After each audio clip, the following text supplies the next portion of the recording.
Welcome into WeAreSC. Welcome into Four Downs. This is Erik McKinney, joined by Greg Katz. Greg, we're talking about another big one here at the over the second half of the season. Feels like they're all pretty big. Number 5 Washington Huskies coming to the Coliseum, take on the number 24 USC Trojans. This is Saturday night, evening, late afternoon, 4:30 kick. It's going to be on ABC, and this feels like that proverbial rubber meeting the road here, where USC had a big one against Notre Dame and couldn't get it done. Seemed to have a big one against Utah and couldn't get it done. Now this one is huge for first place in the Pac-12. A win would set USC up pretty well to finish the year. Kind of give everybody one loss there at the top, but let's dive into our first down here, and that's that USC offense going on the field. The thing you're looking for when the USC offense is on the field against Washington. Just how physical and how strong and effective the offensive line is. They're going to do what they're told to do. In other words, this is all going to get back to Lincoln Riley. He's calling the plays. Whether they can get some sort of run rhythm going. They've got the group to do it. I don't think this Washington defense is particularly strong. They're not a great sacking team, which should be music to the ears of Caleb Williams. And if he gets feeling comfortable, it's going to be a good showing by the SC offense. I don't think that Washington is. I don't think they've been in this type of environment. Remember when they beat Oregon, they did it up in Washington. It's kind of like USC going to Notre Dame.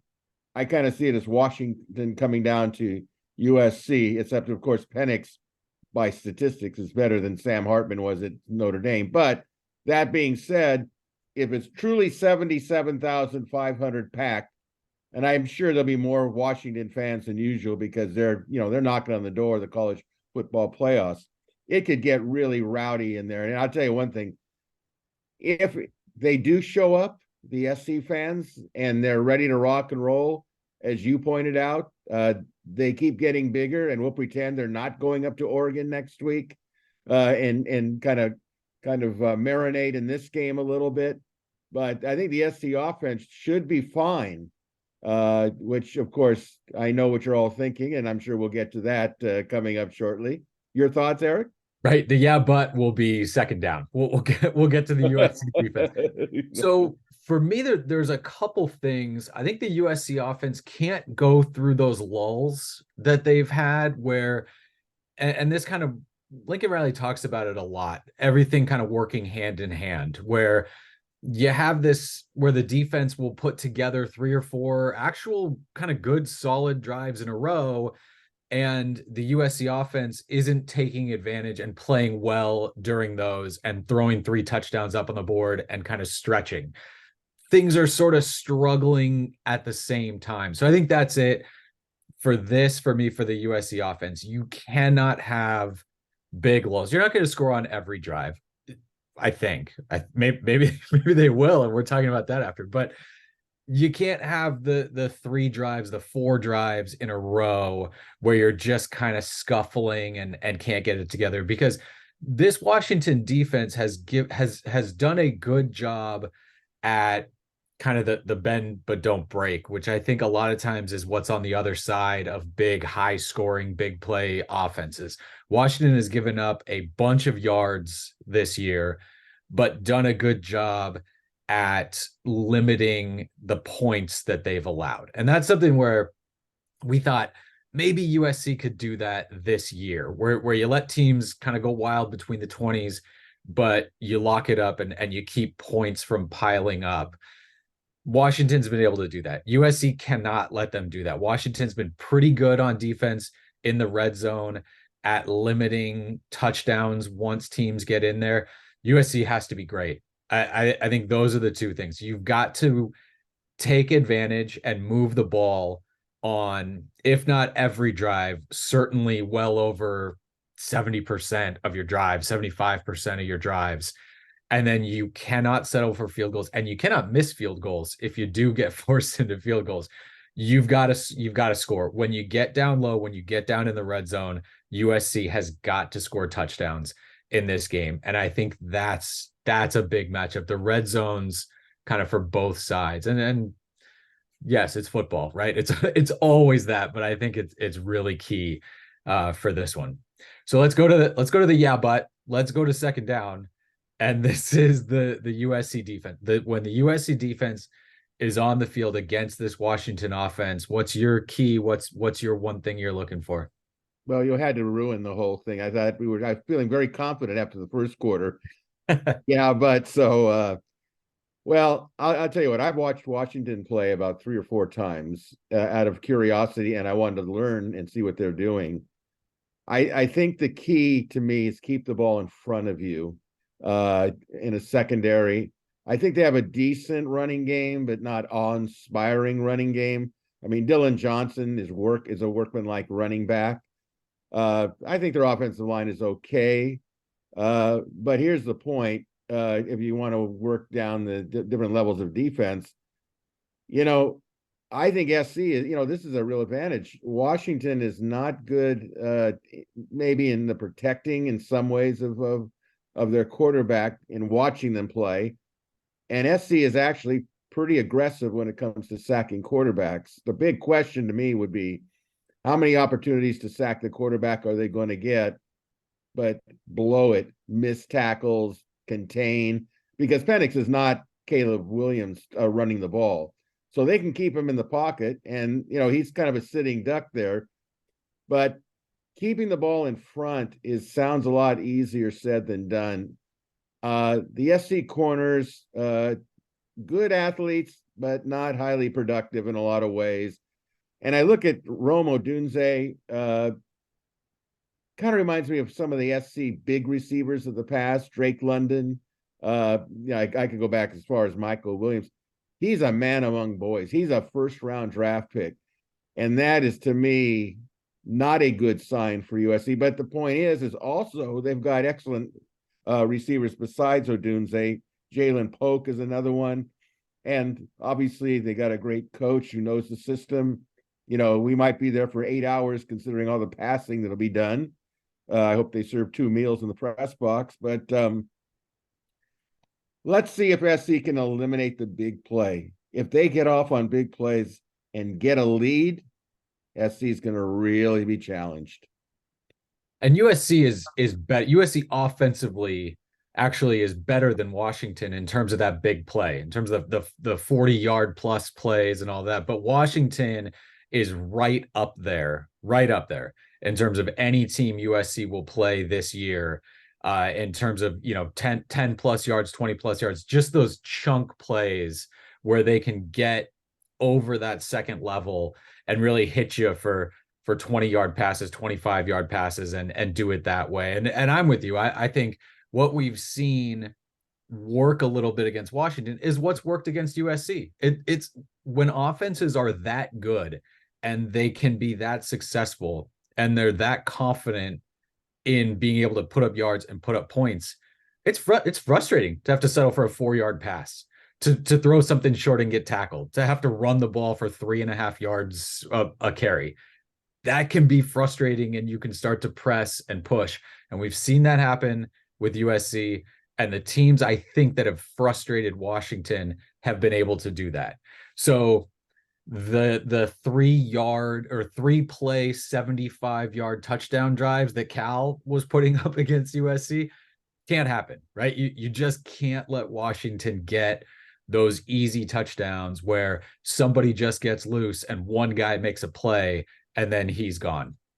So I'm with you on all that. My sort of key that I'm going to be watching is the run game, actually, for Washington. And I know this is kind of a maybe like a C plot point, like down depth, but look, Michael Penix is going to throw for a ton of yards. Washington throws for a ton of yards. I could say right now that Washington averages 700 yards passing a game. And you'd think, is that true? Or is it that much? I mean, it is an incredible number. They're the number one passing offense in the country. They throw the ball all over the field. They are that good.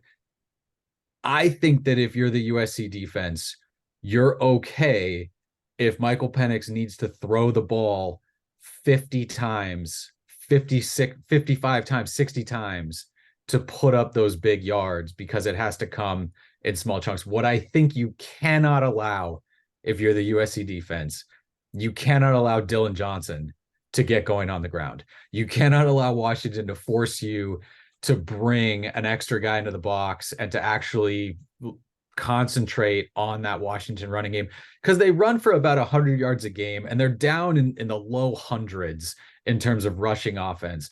But we've seen offenses that aren't great running offenses run it against USC. And when you have to now defend both of those things against a team that can throw it as well as Washington can, you are, I mean, you're not even on your heels. You're like laying flat on your back. I mean, you cannot defend that. So I think that's a key is, yeah, they're going to throw it. Yeah, they're going to complete passes. You have to be okay with that, I think. And you can't let them rip off big chunk plays on the ground and have 15-yard rushing touchdowns against you and things like that. So it's not, the run game is not something we talk about a lot with Washington.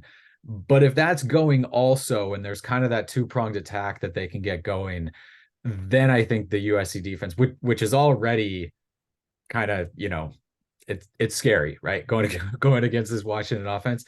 So I think if they can kind of button up against the run, and Bear Alexander, I think, is huge in that, his presence in the middle, I think it gives USC maybe something that they can hold on to in terms of going up against this thing. And then you just try to tackle those receivers. You try to have someone in the secondary make a play or two, and you get something tipped on third down, and you make Washington punt, and you see if you can get up and start going.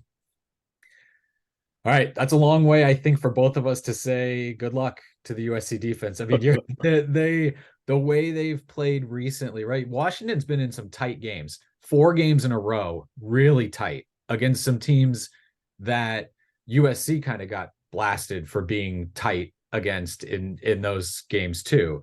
So Washington hasn't destroyed everybody, but USC's defense has given up yards and points to anyone that they have lined up against this year. And so the thought is that Washington's going to certainly have the advantage coming in on offense. Well, I will say this, when you go comparative scores, mm-hmm. It's interesting to note that SC pretty much handled Stanford in a lot of ways. They beat them 56-10, but that was early in the season. And then last week, of course, Washington really was on its heels against Stanford and pulled out a 42-33. So you'd have to say Stanford has improved.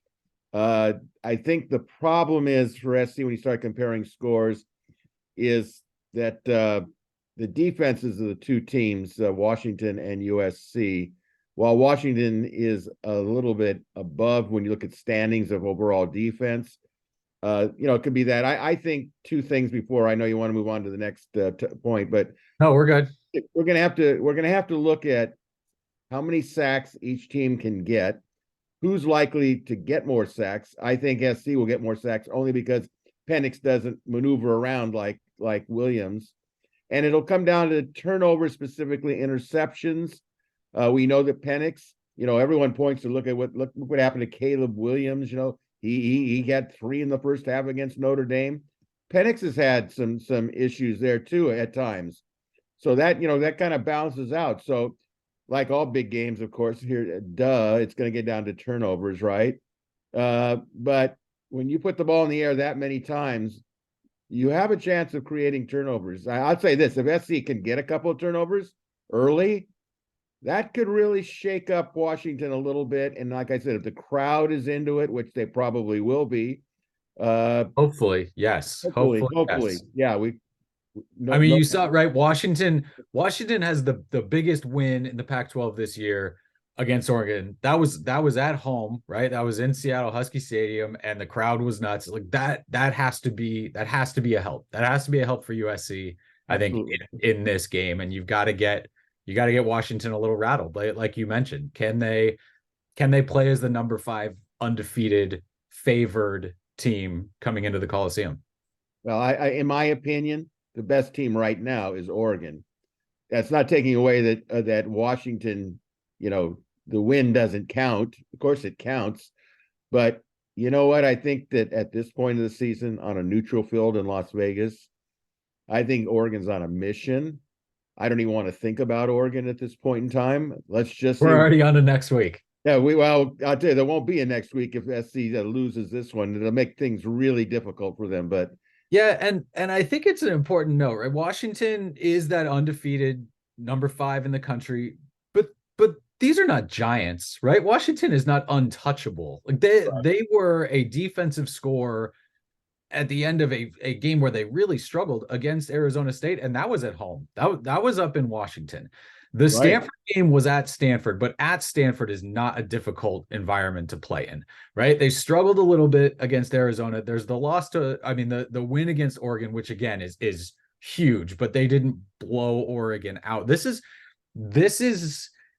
does not feel like when USC was absolutely just running through the Pac-12, Pac-10, Pac-12 years ago.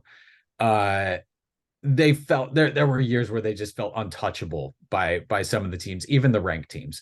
This Washington team is not that. USC can score on this team.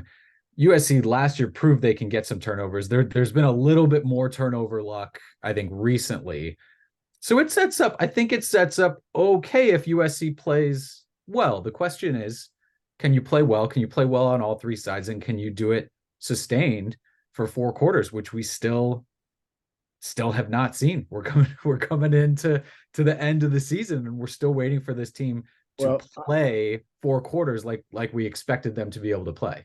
Agree. I will say this, and I've said it this last couple of weeks. I don't, as flawed as the USC team is or imbalanced as they are, I still don't think they've played their best game of the year. Mm-hmm. They have not done that. You could argue that Washington played their best game of the year when they beat Oregon. You could make a strong argument. If this is the game that SC is going to play, their best game of the year, this would be the game to do it. We'll see. Well, actually, you know what, Erik? We'll see how USC handles a home field advantage if the fans are really into it. That can be, sometimes you say, well, we're going to have everybody for us, but that kind of changes an environment that they have not seen on a regular basis in the Coliseum. When it's rocking in the Coliseum, it's as good as anywhere. And the point is how much pressure will USC feel? It's a battle between pressure and motivation. They could be really motivated, but by the same token, and remember this, I think one thing that we should keep in mind here, Penix and Caleb Williams are fighting for a Heisman Trophy, right? On an individual basis. And I hope that neither one of them really thinks this way, or their coaching staffs, to be quite honest with you, that one isn't distracted by how the other's doing. And because let's face it, you're going to have ABC's number 1 team of Chris Fowler and Herb Street. And what they say can also be somewhat influential, even with Heisman voters. So there's going to be pressure on those quarterbacks, right? Yeah. So this is going to be a statement game for either one of them. Big one. And it's why you come to USC. These kind of games, usually you hope you're the other team. You hope you're the undefeated number 5 team, but there's going to be eyeballs all over this game. And it's a big week. It's a big week with some big games in college football. And this one is right up there with any of them. Right. All right, let's go to third down. Third down, as always, brought to you by our friends at Prize Picks. Prize Picks is the simplest form of real money daily fantasy sports, just pits you against the numbers. Whether you're a fantasy sports nut or a casual fan looking to add some excitement to the games, Prize Picks is the perfect game for you. What you do is go to prizepicks.com or download the app. And right now you want to enter promo code SC. Prize Picks will match your first deposit up to $100. How you play, you pick 2 to 6 players. You can win up to 25 times your money on any entry for each of those players. You're going to pick if they go more or less than the number given. Greg, we crushed it last week. Crushed it 3 for 3. We went over a lot on the offensive numbers against USC or with USC Cal, and paid off. We also went less. Caleb Williams throwing 0 interceptions, and he came up with it there. So let's go this week, and we are going big offense again. Big offense. So started with Michael Penix, and I'm rolling with the USC defense to get an interception. So Michael Penix more than 0.5, and this is, like you mentioned, Washington's fumbled the ball a bit. Penix has thrown 6 interceptions through 8 games, which isn't a huge number, but for a guy kind of fighting for that Heisman Trophy, and for someone who is as efficient with the ball as Penix, this is 3 straight games with an interception for him. So the thought here is that USC can do enough to make it 4. And then when you're looking down there, I think the top 2 wide receivers, top for USC, Taj Washington, top for Washington, Rome Odunze, both more than the numbers. So that's Taj Washington getting to 80, and Rome Odunze, who averages about 110, a little more than that, getting to 116 or more. And then I think Caleb Williams throws it all over. This Washington secondary is 116 in the country in terms of passing yards allowed. I know USC probably needs to run it a little bit and ball control to keep Washington's offense off the field, but I've got a feeling that Caleb Williams comes out, kind of chip on his shoulder, not looking, like you mentioned, not looking to prove that he's better than Michael Penix, but this feels like a big time players, right, make big time plays in big time games kind of situation. And I think that USC passing game gets going against a Washington secondary. We're used to Washington kind of pumping out corners and defensive backs over the years. They've been really good at it. There's some talent back there, but haven't really put it all together this season, and teams have been able to throw at them a little bit. So that's my thought on those. A lot of mores in this one, as I think the assumption from both of us is that scoreboard operator is going to be maybe working overtime on Saturday. Agree. What do you like about those? Anything jump out? Would you go the other way on any of those? No, I think you pretty much summed it up. I'm more concerned about Odunze matching that average in the first half. It's he could really toy with these guys and bring up some big plays. And a guy that's on the spot, of course, he's been on the spot the whole year. He's been on the barbecue spit in LA, is defense coordinator Alex Grinch.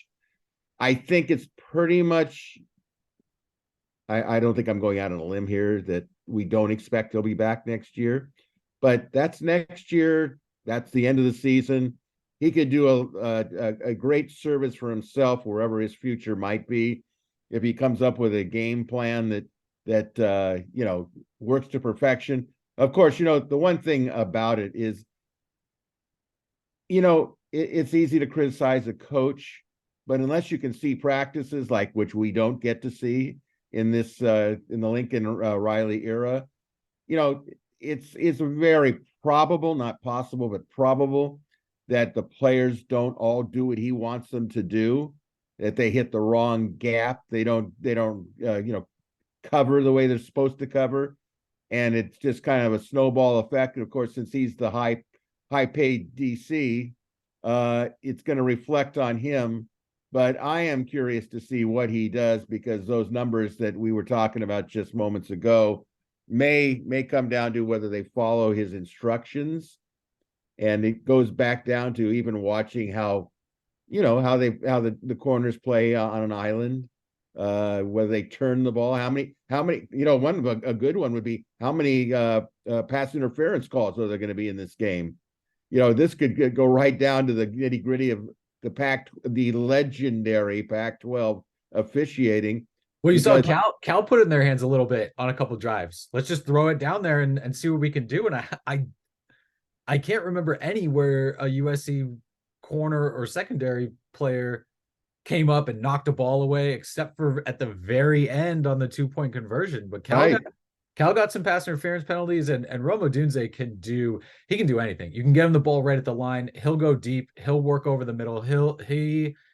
That pick to me was as easy as Jaden Ott going over whatever his or sorry, rushing for more than whatever his number was last week. That felt like a slam dunk that he was going to get going on the ground. Rome Odunze is the guy, and Washington is not going to allow USC to take him out of the game. Although you mentioned earlier they've got weapons kind of everywhere, but Rome Odunze is going to have the ball in his hands. USC has got to tackle him because again, you can give up the 6-yard passes, you can let him have the ball. You've got to tackle, you've got to rally to the ball, and you've got to tackle. And to your point about is Alex Grinch asking them to do this and then they're doing something else, coaches and players too are pretty open about, yes, that's what's happening, is on the plays that hit against the USC defense, one guy, two guys went the wrong way, and now this is open. And that just begs the question that everyone has sort of asked all year and no one can really put their finger on it. Why is that still happening at this point? These are not 11 true freshmen that have never played football before on the field for you. These are a lot of experienced guys, and yes, not all of them have a ton of experience in this scheme, but they've played at this level quite a bit. And the hope is that one week you roll it out there and everyone's on point and doing what they're doing. This would be a good week for that to happen based on what we've seen kind of throughout the year. I don't know how you go into this one thinking, yep, here it comes. Here comes the week where everything comes together. And so ultimately it feels like someone's got to make a play. Some individual guy's got to knock a ball out or pick a ball off, do something to create a momentum shifting play for that USC defense. Well, one thing they can't do is they cannot become undisciplined. I think this goes to the root problem that even though they've had a lot, I mean, you could be transferring here, there, and everywhere. Some of the basics of football doesn't change because you go from one school to another. They can't have, and apologies to Bear Alexander, you cannot have a roughing the passer call. I mean, that's not, I mean, does anybody think that Alex Grinch says, we can't do that? You cannot do that. You're killing us. And what is he going to say? He's going to stand on the sidelines and cry? You know, I mean, with all due respect, I mean, you have to, especially in this environment, which will be high-powered, end of the season, you know, national game of the week, prime time. You cannot lose your discipline on this and say, if I hadn't done that, they would have had to have punted the ball. You can't do that. And we'll see who loses their poise. Poise is like basically translated as saying the pressure was too great on me and I couldn't control it. It was an out-of-body experience. But that isn't going to cut it. It's just not. All right, let's go to fourth down. That's the number, right? What's your number, your stat, the number that you're looking at in this one that you think is going to be pretty key? I'm going to say the number. I'm going to go with the number 7. I don't think SC can give up more than 7 touchdowns. And the reason for that is if you multiply, 5 times 7, we're not about field goals, but if they give up more than 7 touchdowns, I don't care how good the SC offense is. If they can, I mean, it's very possible that Washington will score more than 7 points. I've seen point spreads where it says that they're going to score 52, 48, but I could see a game of like 42 to 35, something like that. Because we can't predict turnovers and fumbles, but more importantly, interceptions. But that number 7, it just sticks in my head. And if SC scores 7 touchdowns, I kind of expect it to happen. But I don't think that SC should be in a game where it's in the 50s or even high 40s, but it's probable. I'm with you. 50 was my number. Look, the USC Cal game was a race to 50. This one feels like a race to 50. I think We've talked so much about the USC defense and what the problems are there and why they can't slow teams down. It is what it is on that side, and it sounds ridiculous when the USC defensive numbers are what they are and their national rankings are what they are, and they've given up the number of points and rushing yards and passing yards to some of these teams that they've played. It feels absolutely ridiculous to be talking about the USC offense, right? What's wrong with them? Why can't they score? Why are they going through these lows? It's crazy. The USC offense is doing everything you need to do to win games when the defense needs to hold someone to 28 points, to 24 points. Try less than 20 every once in a while, right? Like get something like that. Even last year, that Oregon State game where the defense kind of rose up and got the turnovers and enough stops there.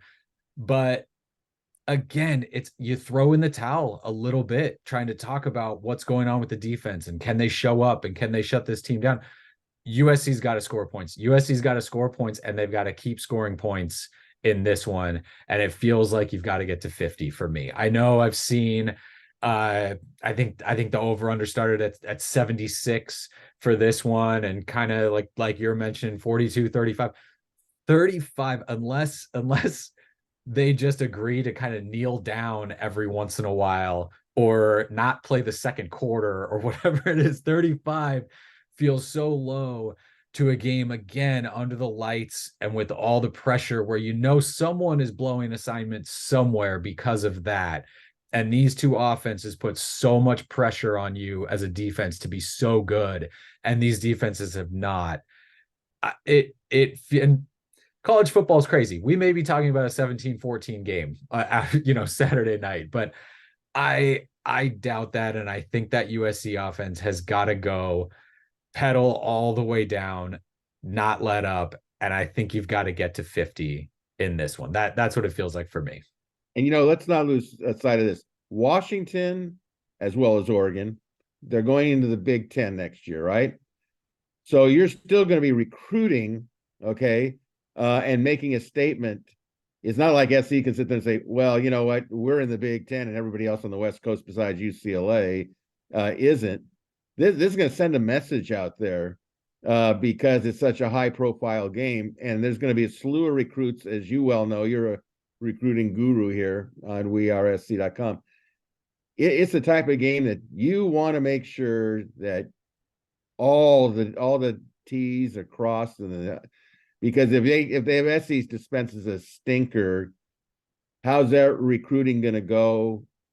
Because we know the recruiting is always 2 years from now, it kind of shows up.